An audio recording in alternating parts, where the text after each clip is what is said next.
La máscara de la muerte roja. Durante mucho tiempo la muerte roja había devastado la región.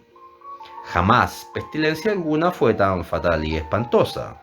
Su avatar era la sangre, el color y el horror de la sangre. Se producían agudos dolores, un súbito desvanecimiento y después un abundante sangrar por los poros y la disolución del ser. Las manchas purpúreas por el cuerpo y especialmente por el rostro de la víctima desechaban a ésta de la humanidad y la cerraban a todo socorro y a toda compasión.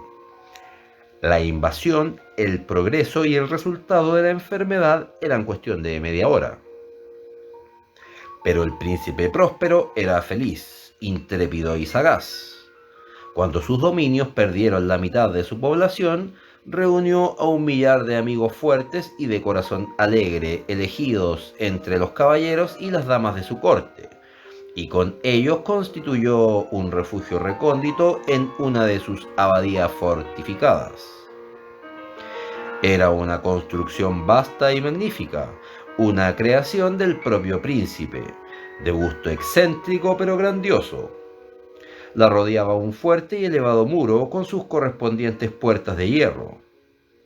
Los cortesanos, una vez dentro, se sirvieron de hornillos y pesadas masas para soldar los cerrojos. Decidieron atrincherarse contra los súbitos impulsos de la desesperación del exterior e impedir toda salida a los frenesíes del interior. La abadía fue abastecida copiosamente. Gracias a tales precauciones, los cortesanos podían desafiar el contagio. El mundo exterior que se las compusiera como pudiese.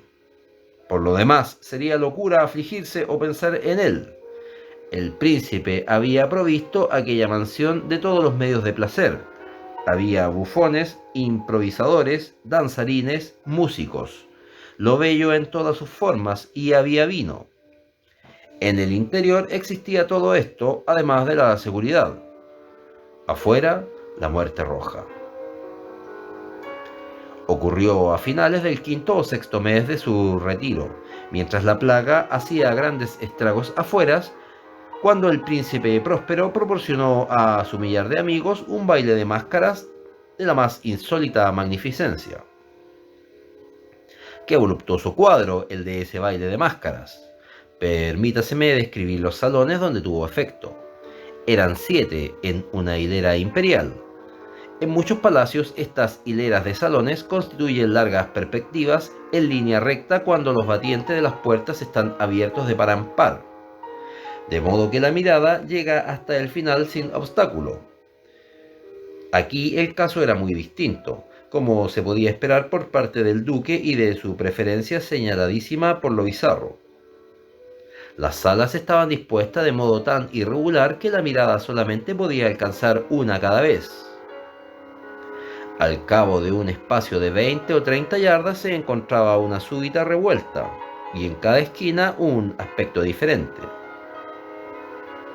A derecha e izquierda, en medio de cada pared, una alta y estrecha ventana gótica comunicaba con un corredor cerrado que seguía las sinuosidades del aposento. Cada ventanal estaba hecho de vidrios de colores que armonizaban con el tono dominante de la decoración del salón para el cual se abría.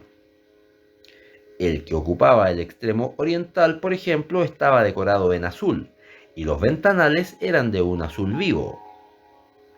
El segundo aposento estaba ornado y guarnecido de púrpura, y las vidrieras eran purpúreas. El tercero enteramente verde y verde sus ventanas. El cuarto anaranjado, recibía la luz a través de una ventana anaranjada. El quinto blanco y el sexto violeta. El séptimo salón estaba rigurosamente forrado por colgaduras de terciopelo negro, que revestían todo el techo y las paredes, y caían sobre un tapiz de la misma tela y del mismo color. Pero solamente en ese aposento el color de las vidrieras no correspondía al del decorado. Los ventanales eran escarlata, de un intenso color de sangre. Ahora bien, no se veía lámpara ni candelabro alguno en esos 7 salones. Entre los adornos de las paredes o del techo artesonado, ni las lámparas ni velas, ninguna claridad de esta clase en aquella larga hilera de habitaciones. Pero en los corredores que la rodeaban, exactamente enfrente de cada ventana, se levantaba un enorme trípode con un brasero resplandeciente que proyectaba su claridad a través de los cristales coloreados e iluminaba la sala de un modo deslumbrante.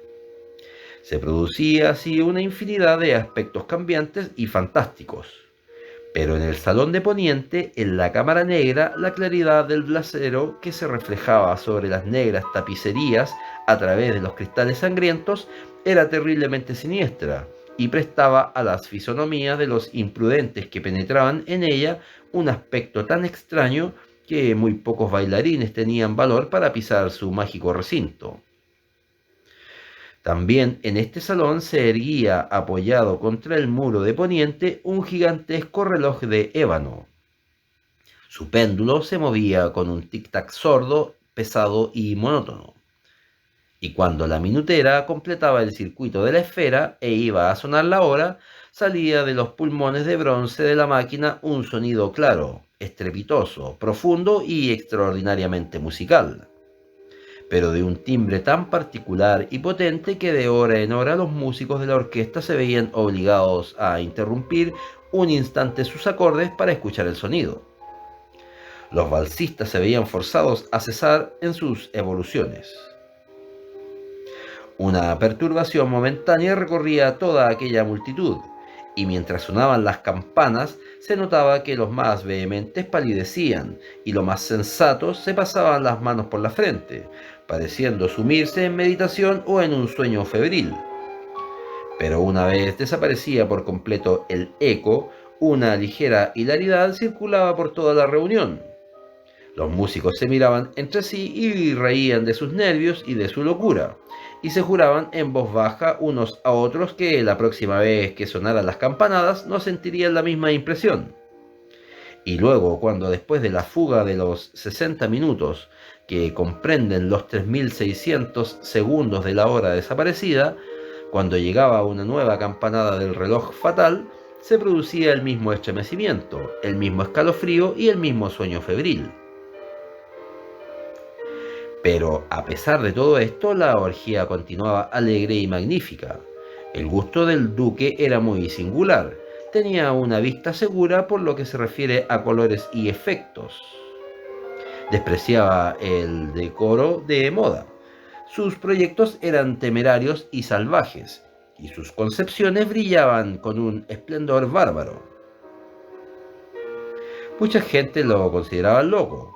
Sus cortesanos sabían perfectamente que no lo era. Sin embargo, era preciso oírlo, verlo, tocarlo para asegurarse de que no lo estaba.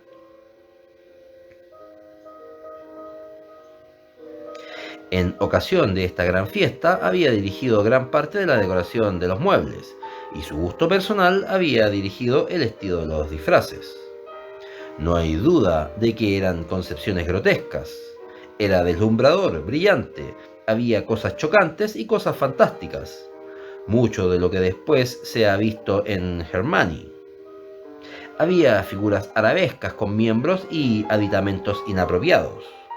Delirantes fantasías, atavíos como lo de loco. Había mucho de lo bello, mucho de lo licencioso, mucho de lo bizarro, algo de lo terrible y no poco de lo que podría haber producido repugnancia. De un lado a otro de las 7 salas se pavoneaba una muchedumbre de pesadilla. Y esa multitud, la pesadilla, se contorsionaba en todos sentidos, tiñéndose del color de los salones, haciendo que la música pareciera el eco de sus propios pasos. De pronto repica de nuevo el reloj de ébano, que se encuentra en el salón de terciopelo. Por un instante queda entonces todo parado, todo guarda silencio, excepto la voz del reloj. Las figuras de pesadilla se quedan yertas, paradas, pero los ecos de las campanas se van desvaneciendo. No han durado sino un instante y apenas han desaparecido, una risa leve mal reprimida se cierne por todos lados. Y una vez más la música suena, vive en los ensueños. De un lado a otro se retuercen más alegremente que nunca, reflejando el color de las ventanas distintamente teñidas y a través de las cuales fluyen los rayos de los trípodes. Pero en el salón más occidental de los 7 no hay ahora máscara ninguna que se atreva a entrar, porque la noche va transcurriendo. Allí derrama una luz más roja a través de los cristales color de sangre, y la oscuridad de las cortinas teñidas de negro es aterradora. Y a los que pisan la negra alfombra les llega de cercano reloj de ébano, un más pesado repique, más solemnemente acentuado que el que hiere los oídos de las máscaras que se divierten en las salas más apartadas. Pero en estas otras salas había una densa muchedumbre. En ellas latía febrilmente el corazón de la vida. La fiesta llegaba a su pleno arrebato cuando por último sonaron los tañidos de medianoche en el reloj, y entonces la música cesó. Como ya he dicho, se apaciguaron las evoluciones de los danzarines. Y como antes se produjo una angustiosa inmovilidad en todas las cosas. Pero el tañido del reloj había de reunir esta vez 12 campanadas. Por esto ocurrió tal vez que con el mayor tiempo se insinuó en las meditaciones de los pensativos que se encontraban entre los que se divertían mayor cantidad de pensamientos. Y quizás por lo mismo, varias personas entre aquella muchedumbre, antes que se hubiesen ahogado en el silencio, los postreros ecos de la última campanada, habían tenido tiempo para darse cuenta de la presencia de una figura enmascarada que hasta entonces no había llamado la atención de nadie. Y al difundirse en un susurro el rumor de aquella nueva intrusión, se suscitó entre todos los concurrentes un cuchicheo o murmullo significativo de asombro y desaprobación, y luego finalmente el terror, el pavor y el asco. En una reunión de fantasmas como la que he descrito, puede muy bien suponerse que ninguna aparición ordinaria hubiera provocado una sensación como aquella. A decir verdad, la libertad carnavalesca de aquella noche era casi ilimitada, pero el personaje en cuestión había superado la extravagancia de un Herodes y los límites complacientes, no obstante de la moralidad equívoca e impuesta por el príncipe. En los corazones de los hombres más temerarios hay cuerdas que no se dejan tocar sin emoción. Hasta en los más depravados, en quienes la vida y la muerte son siempre motivo de juego, hay cosas con las que no se puede bromear. Toda la concurrencia pareció entonces sentir profundamente lo inadecuado del traje y de las maneras del desconocido. El personaje era alto, delgado y estaba envuelto en una sudadera que lo cubría de pies a cabeza. La máscara que ocultaba su rostro representaba tan admirablemente la rígida fisonomía de un cadáver que hasta el más minucioso examen hubiese descubierto con dificultad el artificio. Y sin embargo, todos aquellos alegres locos hubieran soportado y tal vez aprobado aquella desagradable broma. Pero la máscara había llegado hasta el punto de adoptar el tipo de la muerte roja. Sus vestiduras estaban manchadas de sangre y su ancha frente, así como sus demás facciones, se encontraban salpicadas con el horror escarlata.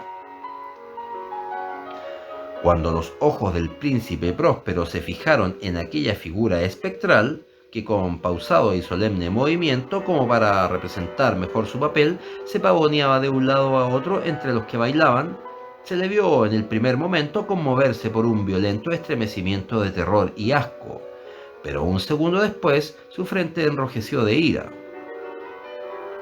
¿Quién se atreve?, preguntó con voz ronca a los cortesanos que se hallaban junto a él. ¿Quién se atreve a insultarnos con esta burla blasfema? Apoderaos de él y desenmascararle, para que sepamos a quién hemos de ahorcar en nuestras almenas al salir el sol. Ocurría esto en el Salón del Este o Cámara Azul, donde se hallaba el príncipe Próspero al pronunciar estas palabras. Resonaron claras y potentes a través de los 7 salones, pues el príncipe era un hombre impetuoso y fuerte, y la música había cesado a un ademán de su mano. Ocurría esto en la Cámara Azul, donde se hallaba el príncipe rodeado de un grupo de pálidos cortesanos. Al principio, mientras hablaba, hubo un ligero movimiento de avance de este grupo hacia el intruso, que en tal instante estuvo también al alcance de sus manos, y que ahora, con paso tranquilo y majestuoso, se acercaba cada vez más al príncipe. Pero por cierto temor indefinido que la insensata arrogancia del enmascarado había inspirado a toda la concurrencia, nadie hubo que pusiera mano en él para prenderle, de tal modo que, sin encontrar obstáculo alguno, pasó a una yarda del príncipe mientras la inmensa asamblea, como obedeciendo a un mismo impulso, retrocedía desde el centro de la sala hacia las paredes. Él continuó sin interrupción su camino, con aquel mismo paso solemne y mesurado que le había distinguido desde su aparición, pasando de la cámara azul a la purpúrea, de la purpúrea a la verde, de la verde a la anaranjada, de esta a la blanca, y llegó a la de color violeta antes que se hubiera hecho un movimiento decisivo para detenerle. Sin embargo, fue entonces cuando el príncipe Próspero, exasperado de ira y vergüenza por su momentánea cobardía, se lanzó precipitadamente a través de las 6 cámaras sin que nadie lo siguiera, a causa del mortal terror que de todos se había apoderado. Blandía un puñal desenvainado y se había acercado impetuosamente a unos 3 o 4 pies de aquella figura que se batía en retirada, cuando ésta, habiendo llegado al final del salón de terciopelo, se volvió bruscamente e hizo frente a su perseguidor. Sonó un agudo grito, y la daga cayó relampagueante sobre la fúnebre alfombra, en la cual, acto seguido, se desplomó muerto el príncipe Próspero. Entonces, invocando el frenético valor de la desesperación, un tropel de máscaras se precipitó a un tiempo en la negra estancia, y agarrando al desconocido que se mantenía erguido e inmóvil como una gran estatua a la sombra del reloj de ébano, exhalaron un grito de terror inexpresable, viendo que bajo el sudario y la máscara de cadáver que habían aferrado con energía tan violenta no se hallaba forma tangible alguna. Y entonces reconocieron la presencia de la Muerte Roja.